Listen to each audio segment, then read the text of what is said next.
Halo, Assalamualaikum warahmatullahi wabarakatuh. Sebelumnya, perkenalkan nama saya Eka Puspita Dewi, NIM 191720107. Di sini saya akan mereview hasil kunjungan industri pabrik gula kelapa kristal UD Cafe Sumbang Banyumas guna memenuhi tugas ujian tengah semester. Sebelumnya, saya di sini akan menjelaskan mengenai industri dan ekonomi industri. Menurut Undang-Undang Nomor 3 Tahun 2014 tentang Perindustrian, industri merupakan bentuk kegiatan ekonomi yang mengolah bahan baku dan memanfaatkan sumber daya industri, sehingga menghasilkan barang yang mempunyai nilai tambah. Sedangkan ekonomi industri itu sendiri merupakan ilmu yang mempelajari bagaimana memahami dan mengevaluasi perilaku bisnis serta perilaku pasar, di mana perusahaan turut berpartisipasi dalam menganalisis keduanya, baik menggunakan paradigma SCP atau struktur conduct performance dan game teori. Lalu, apa pentingnya mempelajari ekonomi industri itu? Baik, pentingnya mempelajari ekonomi industri yaitu tentang bagaimana industri dikelola dari periode sebelumnya, kekuatan yang bekerja membawa organisasi tersebut, serta bagaimana kekuatan berubah dari waktu ke waktu. Pentingnya ekonomi industri yaitu ekonomi industri mampu mengangkat kesenjangan ilmu pertanian. Lalu, perkembangan analisis dalam ekonomi industri.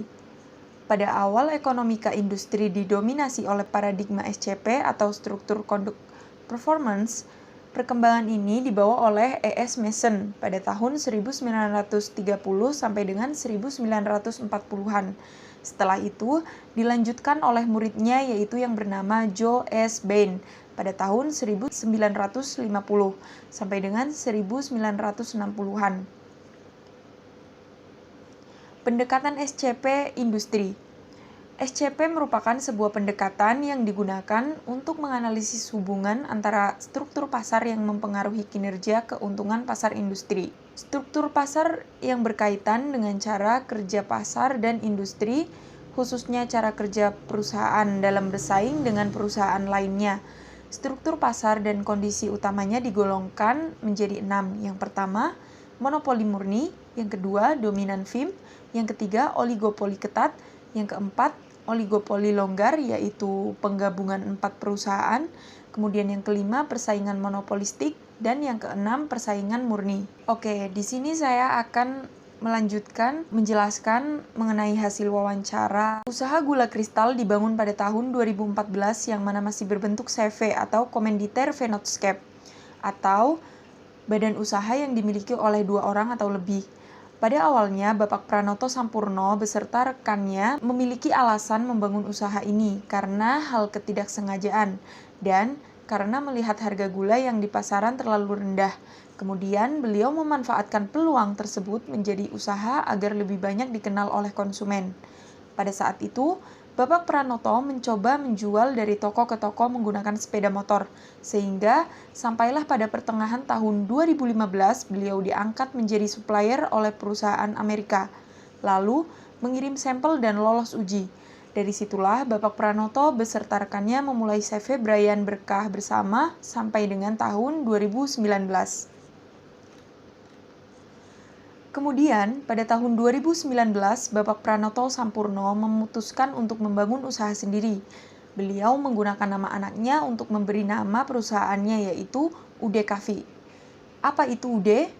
UD merupakan singkatan dari usaha dagang, yaitu sebuah bentuk badan usaha yang dimiliki hanya satu orang saja yang pekerjaan utamanya ialah membeli barang serta menjualnya kembali dan memiliki tujuan mendapatkan keuntungan tanpa adanya merubah kondisi barang yang dijual. Pada saat ini, UD Cafe sudah bekerja sama dengan beberapa perusahaan luar di antaranya Amerika, Kanada, dan Eropa. Perusahaan UD Cafe tersertifikasi organik pada tahun 2021, yaitu menginjak tahun pertama untuk sertifikasi organik dengan menggunakan 3 standar, yaitu standar SNI dari Indonesia, kemudian standar EU dari Eropa, dan standar USDA dari Amerika. Untuk standar organik memiliki beberapa ketentuan, salah satunya bahan campuran dalam membuat gula kelapa kristal halus dari ladang yang sudah tersertifikasi organik. Jika dari ladang yang tidak tersertifikasi organik, maka produk tersebut memungkinkan terkontaminasi dan tidak bisa dinyatakan organik. Untuk menghindari kontaminasi barang, yaitu ada tim ICS atau Internal Control System untuk mengontrol label atau nomor kode dalam kondisi basah semua dari petani nira kelapa. Kemudian, bagaimana untuk proses pembuatannya? Proses pembuatan gula kelapa kristal pertama berawal dari penderes nira menyiapkan batu kapur dengan campuran tatal nangka atau daun salatri. Untuk standar organik, ada ketentuan tertentu seperti tatal nangka diambil dari lahan yang tersertifikasi organik. Kemudian dimasak kurang lebih selama 4 jam sampai menjadi buih, lalu dipepes dengan menggunakan minyak lentik atau ampas kelapa. Proses selanjutnya ditempelkan di sekeliling wajan, kemudian dihaluskan manual menggunakan batok kelapa sampai berbentuk granul atau butiran. Ukuran butiran yang digunakan yaitu ukuran mesh, yaitu ukuran mesh 18 atau 1 inci terdiri dari 18 lubang.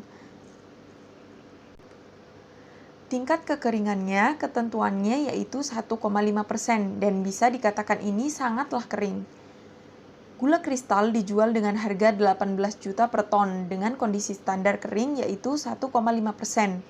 Sebelum produk dijual, barang harus disampling terlebih dahulu oleh 2 lembaga, yaitu SIG yang berada di Bogor, kemudian yang kedua yaitu Tufnot di Depok. Jika lembaga SIG sudah aman, kemudian lanjut sampling di Tufnot. Setelah itu akan keluar kemasannya atau di pre-order sesuai permintaan perusahaan. Jumlah omset per bulan dari UD Coffee berkisar 40-60 ton sekitar 1,2 miliar. Dengan kapasitas produksi per hari 1,5 ton. Gula kelapa kristal UD Coffee merupakan sebuah komoditi ekspor andalan Jawa Tengah dan DIY. Dalam proses produksi dan pemasaran, disebutkan oleh Bapak Pranoto Sampurno bahwa tidak ada masalah, tetapi terkadang perusahaan kekurangan stok karena semua barang harus dipastikan keorganikannya.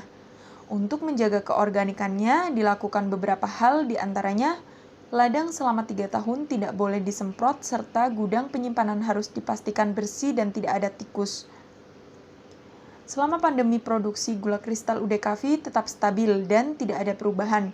Akan tetapi, ada permasalahan pada pengiriman atau kontainer, sehingga saat ini ada beberapa pengiriman tertunda selama 2 bulan sebanyak 100 ton. Baik, sekian review hasil wawancara saya dan kelompok saya. Kurang lebihnya mohon maaf apabila banyak tutur kata yang salah. Terima kasih atas perhatiannya. Wassalamualaikum warahmatullahi wabarakatuh.